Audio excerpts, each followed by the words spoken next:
сууну иликтеп чыкканыбызда, суунун көйгөнүн иликтеп чыкканында. Эң башкысы сууну туура эмес пайдалануу деп тыянакка келгенбиз да.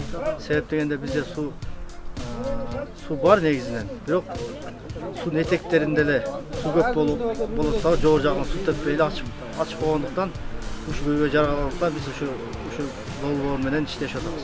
Көйгөйдү жоюу маселесинде биз эске долбоор жазып, эске менен иштешпей атабыз ушул күнгө чейин. Биз 2021 жылдын жай мезгилинде башталган бул проектке.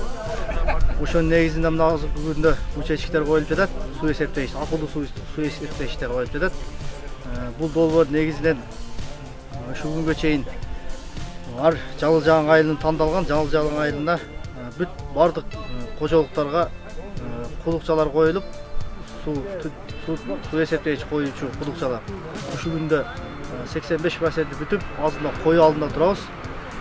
Буну өзү аза өзүнүн эрежесине карап иштетсе, ошо 12 жылга чейин иштеп берет экен. 1 жылдан бери ошо долбоордо иштеген балдарыбыздар менен анан айыл өкмөт, айылдык кеңеш болуп туруп, ошо 1 жылдан бери ишке ашырабыз деп жүрөбүз. Долбоордун бир жакшысы бизге жалгыз жаңа айылына 480 счетчик бекер коюлуп берилип атат. Бул долбоор ошо элге таза суу берүү боюнча. Анан өзүңүздөр билесиздер, ошо толук кандуу элге жеткизиш үчүн счетчик коймоюнча бул маселе чечилбейт экен.